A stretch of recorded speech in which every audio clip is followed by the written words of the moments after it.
हमने अयोध्या को, काशी को, मथुरा को, प्रयागराज को संवारा है, सजाया है। और बंगाल में गुरुदेव रविंद्रनाथ ठाकुर के पैतृक पुश्तैनी प्रॉपर्टी पर टीएमसी के गुंडे कब्जा कर रहे हैं। यूपी में कोई कब्जा नहीं कर सकता।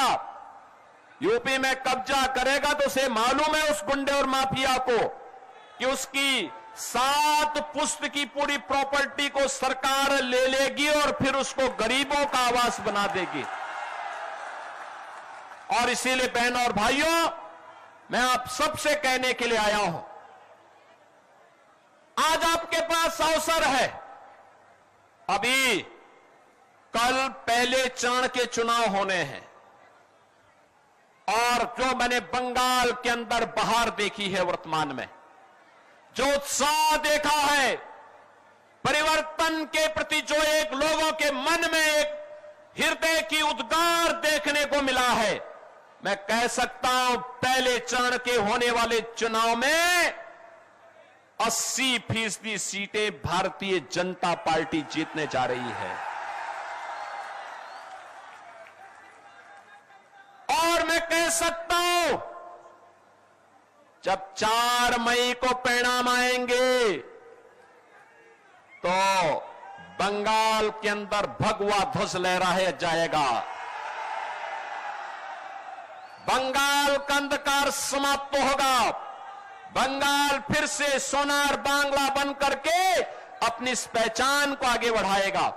और इसीलिए आज मैं आप सबसे आह्वान करने के लिए आया हूं, बहन और भाइयों, ये बड़ा बाजार क्षेत्र बंगाल का सबसे समृद्धतम और पुराने व्यापारिक केंद्र के रूप में क्षेत्र जाना जाता है।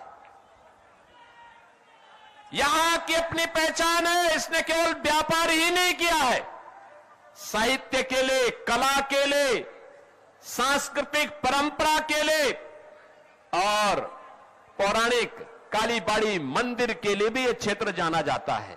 और इसीलिए आज मैं आप सबको आह्वान करने के लिए आया हूं कि बहनों और भाइयों, हमें बंगाल की अस्मिता को बचाना है।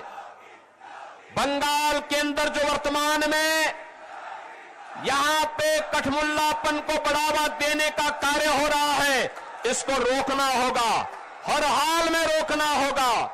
और इसको रोकने के लिए आपके पास भारत के लोकतंत्र ने जो ताकत दी है, इस ताकत का इस्तेमाल करिए, इस ताकत का सही इस्तेमाल करिए। याद करिए, इसी बंगाल की धरा पर डॉक्टर श्यामा प्रसाद मुखर्जी का जन्म हुआ था और डॉक्टर श्यामा प्रसाद मुखर्जी ने आजाद भारत में एक नारा दिया था, एक देश में 2 प्रधान, 2 विधान, 2 निशान नहीं चलेंगे, नहीं चलेंगे। याद करिए, भारत की आत्मा पर प्रहार किया था कांग्रेस ने धारा 370 के माध्यम से।